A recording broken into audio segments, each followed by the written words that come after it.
Hello everyone, welcome to Abels. I am Priyanka Sharma. Today I am starting chapter 1 Matter in our surrounding. हम हमारे चारों तरफ काफ़ी सारे सब्सटेंसेस देखते हैं, लेकिन हम कैसे डिसाइड कर सकते हैं कि ये मैटर है या नहीं। तो इसके लिए मैटर की डेफिनेशन दी जाती है। तो matter is the substance which have mass and occupy space. कोई भी सब्सटेंस जिसमें मास होगा और जो स्पेस ऑक्यूपाई करेगा, मीन्स जगह को घेरेगा, it is called matter. Example chalk, duster, chair, water, air. हम देखते हैं इन सभी में मास है और ये स्पेस को ऑक्यूपाई करते हैं, मीन्स जगह को घेरते हैं। लेकिन अगर हम शेडो और लाइट की बात करें तो हम देखते हैं ना तो उसमें मास होता है, ना ही वो जगह को घेरते हैं या फिर स्पेस को ऑक्यूपाई करते हैं। तो इसीलिए शेडो और लाइट को हम मैटर नहीं कहेंगे। तो किसी भी सब्सटेंस को मैटर बताने के लिए हमें क्या पता होना चाहिए कि उसमें मास है या फिर वो जगह को घेरना चाहिए। Matter is made up of टिनी particles. Matter छोटे छोटे पार्टिकल से मिलकर बना होता है। इसी के अकॉर्डिंग हम पार्टिकल्स के कैरेक्टरिस्टिक्स डिसाइड करते हैं। First, they are continuously moving. Second, they have mean space between them. And third, they attract each other. Next, we will read it in detail one by one. So first is particles of matter are continuously moving. किसी भी matter के particles continuously moving करते रहते हैं। Substance जो भी है matter के, वो टू अपोजिट फोर्सेस पे डिपेंड करेंगे, एक तो intermolecular forces and thermal energy. और ये दोनों फोर्सेस एक दूसरे के अपोजिट वर्क करते हैं। मीन्स यदि थर्मल एनर्जी ज़्यादा होगी तो इंटरमोलिकुलर फोर्स कम होगा, और यदि इंटरमोलिकुलर फोर्स ज़्यादा होगा तो थर्मल एनर्जी कम होगी।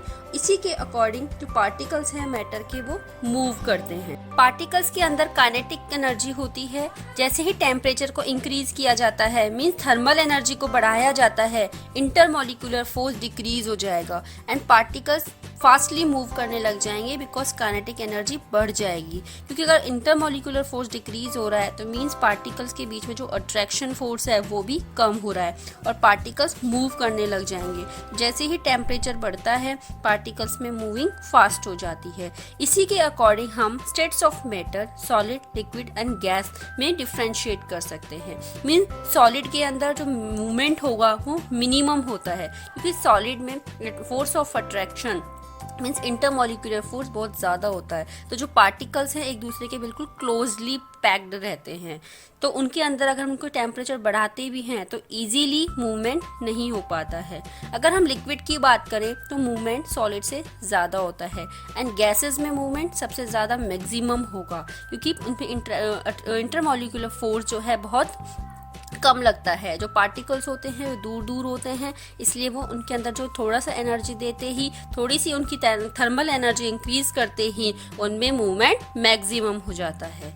Second point is particles of matter having space between them. जो मैटर के पार्टिकल्स हैं उनके बीच में स्पेस होता है। इसे हम एक एक्टिविटी से समझ सकते हैं। यदि हमने एक ग्लास वाटर लिया है और उसके अंदर हम शुगर ऐड करते हैं, जब वो शुगर अच्छे से मिक्स हो जाती है तो हम देखते हैं कि जो वाटर का जो लेवल है वो इंक्रीज नहीं हुआ है, मीन्स उतना ही है, जबकि शुगर ऐड करने पर उसका लेवल इंक्रीज हो जाना चाहिए था। ऐसा क्यों होता है? क्योंकि पार्टिकल्स के बीच में स्पेस होता है और इसी स्पेस में जो शुगर के पार्टिकल्स हैं वो शिफ्ट हो जाते हैं। इसीलिए जो वाटर का लेवल है वो इंक्रीज नहीं होता है, जितना लेवल था उतना ही बना रहता है। अगर हम इनमें डिफ्रेंशिएट करें तो सॉलिड के अंदर जो पार्टिकल्स के जो मैटर है उनके पार्टिकल्स के बीच में मिनिमम स्पेस होगा। लिक्विड में मोर होगा, मीन्स सॉलिड से ज़्यादा होगा बट गैस से कम होगा, और गैसेस में मैक्सिमम होगा क्योंकि इसमें फोर्स ऑफ अट्रैक्शन गैसेस में बहुत कम होता है। पार्टिकल्स एक दूसरे से काफ़ी दूर होते हैं तो उनके बीच में जो स्पेस है वो भी काफ़ी ज़्यादा होता है। Third is particles of matter attract each other. किसी भी मैटर के पार्टिकल्स एक दूसरे को अट्रैक्ट करते हैं।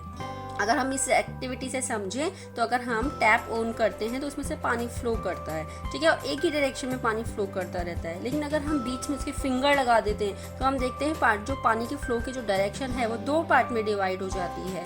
अगर हम उस फिंगर्स के नीचे अगर हम देखते हैं तो जाके वो वापस से एक ही डायरेक्शन में, एक ही पार्ट में फ्लो होती है। मीन्स ये है कि हम अगर उनकी जो पार्टिकल्स हैं वो एक दूसरे को अट्रैक्ट करते हैं। हमने फिंगर लगाई, उस टाइम ही पार्ट में डिवाइड हो गया, लेकिन फिंगर के नीचे जाते ही पानी का लेवल एक ही डायरेक्शन में फ्लो होने लग जाता है।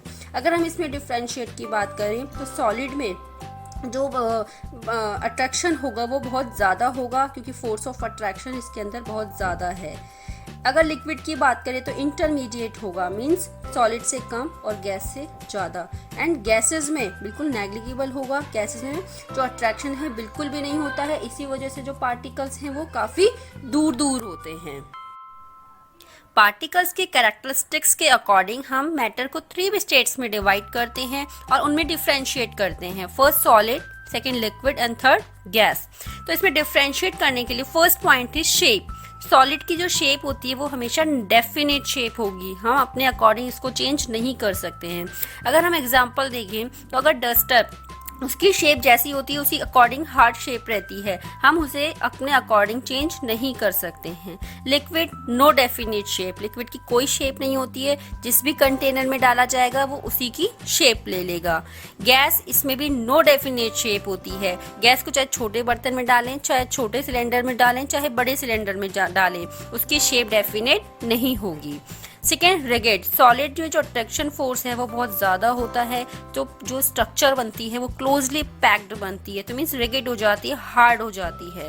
लिक्विड फ्लूइडिटी, क्योंकि लिक्विड का ही टेंडेंसी होती है फ्लो करने की, इसीलिए लिक्विड कैसा होता है, fluidity.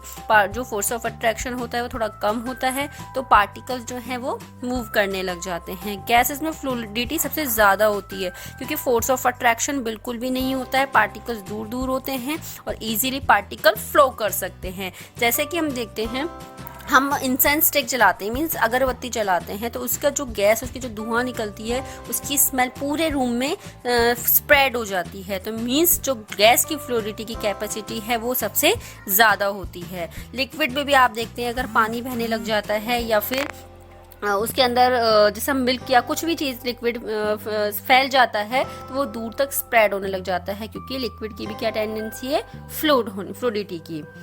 Next point is incompressibility. जो सॉलिड होते हैं वो इनकम्प्रेसिबल होते हैं, मीन हम उनको प्रेशर देकर दबाव नहीं डाल सकते उनके ऊपर, बिल्कुल भी वो प्रेशराइज नहीं होंगे। जैसे अगर हम डस्टर पे प्रेशर डालें तो उस पर कोई इफेक्ट नहीं आएगा, जो उसकी शेप है वही शेप रहेगी।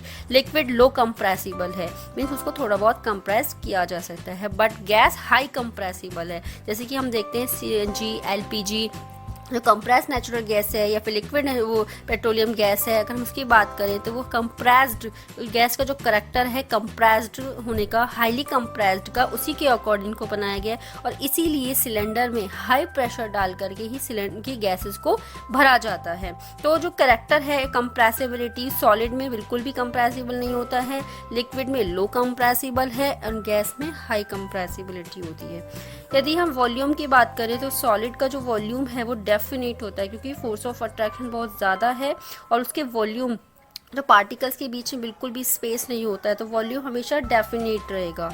लिक्विड का वॉल्यूम भी डेफिनेट रहेगा। अगर हम 1 लीटर मिल्क की बात करें तो हम उसको किसी भी कंटेनर में डालें, उसका वॉल्यूम फिक्स रहेगा, 1 लीटर ही रहेगा। गैस के कोई डेफिनेट वॉल्यूम नहीं होता है, क्योंकि अगर हम गैस को छोटे सिलेंडर में फिल करें या फिर बड़े सिलेंडर में फिल करें, उसके जो गैस का वॉल्यूम है वो फिक्स्ड नहीं होगा। Next topic is change of state of matter. हम हमारी नेक्स्ट क्लास में पढ़ेंगे change of state of matter, मतलब स्टेट ऑफ मैटर को हम एक दूसरे में इंटरचेंज कर सकते हैं, मीन सॉलिड को लिक्विड में एंड लिक्विड को गैस में इंटरचेंज कर सकते हैं। Okay, thank you.